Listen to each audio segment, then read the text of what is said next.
Hello everyone, this is Mrs. Alexander. Happy St. Patrick's Day. I am in my house and I am teaching you. Isn't that awesome? Today we are going to learn how to fix your argument essays so that they are more cohesive. Here we go. So our learning targets are the following. First, we are going to understand how to write a stronger thesis statement. Secondly, we'll talk about how to embed quotations so that they flow into your writing or your own verbiage. Next, we will ensure that your body paragraphs are properly structured and that they connect to your thesis statements. We will go over how to play a naysayer in your text. And we will talk about second person. Tisk, tisk, no second person in an argument essay. Alright, so here we go. First, let's talk about your introduction. So the purpose of your introduction is to basically explain what people are saying about the issue. So this is where you begin by saying other people are saying this and that about certainty and doubt. So you set up the framework, or you explain the web of the conversation, and then you go into what you believe. So your very last sentence is your thesis statement where you weigh in on what you think regarding the issue. Here's what I'm seeing, very wishy-washy thesis statements like, well, I guess you could say certainty is good, and you could also say doubt is good. So we want to move away from a wishy-washy thesis statement to a very clear argument in which it's very absolutely clear to the reader what you think about both. So let's take a look at some examples. Alright, so here's our first example of a wishy-washy intro/thesis statement. So let's read it together. Every day people are faced with problems, concerns, or questions that desperately need to be answered. But should those answers be given with certainty or doubt? I think we ought always to entertain our opinions with some measure of doubt, stated Bertrand Russell, and in a way every prospect needs to be held with some form of doubt, so not to become closed-minded, shutting out all possible outcomes, challenges, hopes, dreams, fears, failures. But should one face doubt standing at the altar next to a person they have proclaimed to love for the rest of their being? I think not, yet we still need some form of doubt to keep humanity on our toes and consider all the possibilities, as Mr. Hale should have done while shouting at young girls, accusing them of conspiring with the devil, yet keeping certain regarding our own decisions based on our hopes, dreams, goals, and careers. Now, if I asked you to point to the phrase where it says very clearly what the student thinks about certainty and doubt, you couldn't do it because it's very wishy-washy and it's not there. So let's look at another sample introduction that does a much better job of being clear about what the student thinks. Okay, so here's an example of a strong introduction that very clearly lays out what people are saying about certainty or doubt, or what the issue is, and then what the student thinks. So let's read it. When one dives from an airplane with complete certainty that the parachute will open, they are placing their bet on fate carrying them through. If one were to have doubt in the success of the jump, he may take the time to check the chute and ripcord before jumping, leaving one less mess for others to clean up. Some may look at doubt with ridicule and claim, without certainty, how would anything ever get done? However, with doubt come carefully crafted creations, where perfection is attempted with careful caution.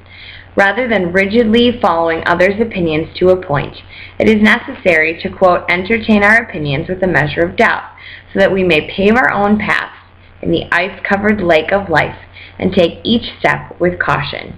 What does the student think? Here it says it is necessary to entertain our opinions with a measure of doubt.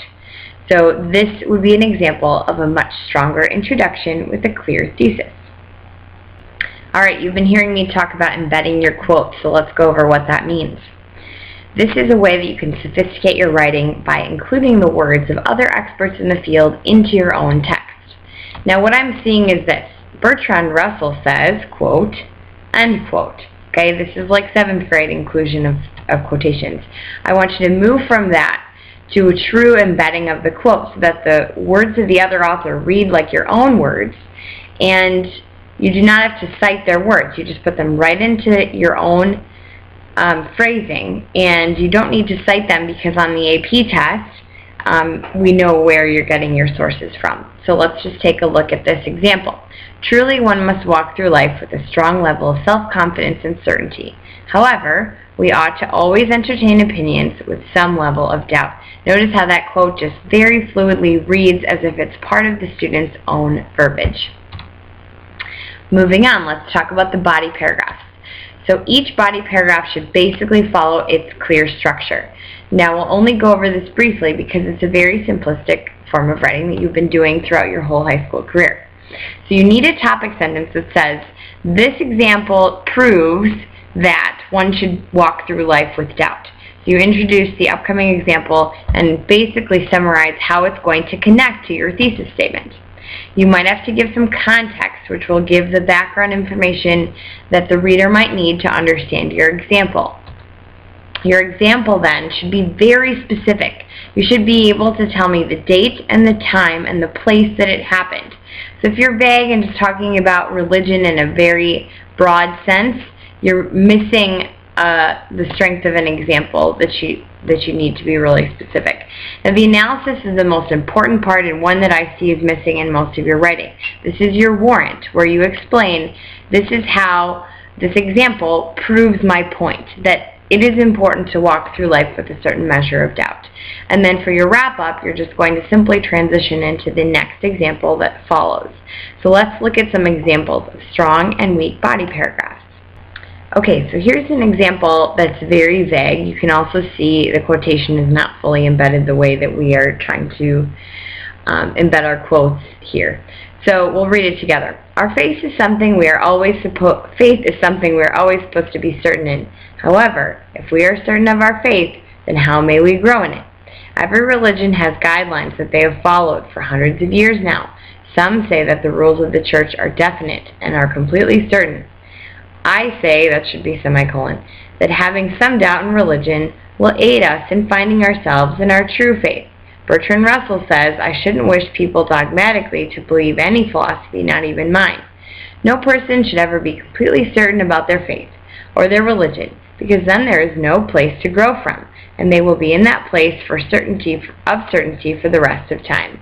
Going into life with doubt will allow human beings to find who they are and allow them to continue growing. Now this just shows a student's opinion again and again. So she just kind of repeats what she says without giving a specific example of maybe a personal struggle she's had with her religion and how it exactly has helped her to grow. So let's scroll down and look at an example that's much more specific and the body paragraph that is clearly structured to follow its clear format.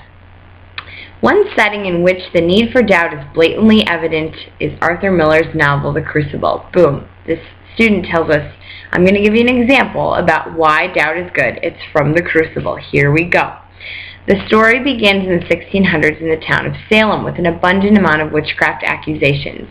There's no real evidence to support them, but the people's silly beliefs are amused with lengthy trials, beautiful context. A witch doctor, Hale, comes to town to investigate further on these allegations and to help with the trials as well. After investigating many of the accused, Hale is completely certain in himself, stating that there's too much evidence now to deny it, and that he knows Elizabeth will not be accused of being a witch. Notice her beautiful embedding of quotations and specific example. Hale's painful certainty in his decision proves that every person needs to live with a little bit of doubt. The witch doctor does not realize it, but he is partially responsible for the many innocent lives lost in Salem. If Hale had been even the slightest bit more doubtful about the accusations, he could have stopped the maniacal madness and paranoia that ravaged the town of Salem. Beautiful explanation of the warrant.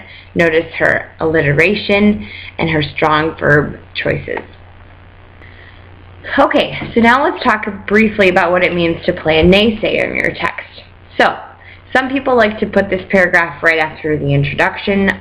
Some people like to wait till right before the end. My advice is to put it earlier in the paper so that the reader is left with your strong thoughts on the topic. But the naysayer is like your opposition. So look at that very angry girl holding the sign. She's just angry about everything. And she's going to say, you're wrong no matter what you say. So your naysayer is like your opposition. Okay, So whatever you do, this is always going to strengthen your argument, and ACT and the AP College Board both agree that this is a strong form of argument writing. So let's look at a paragraph that does this well. So here's my sample naysayer paragraph. Now my thesis is that one should almost always walk with a certain amount of doubt. So I need to acknowledge the person that might say, no, you need to be certain all the time. So here we go. Yet, is it always the case that one should live with the 10% of doubtfulness that I suggest? Is it always the case, as I have been proposing, that there are times in life when one shouldn't be absolutely 100% certain of something?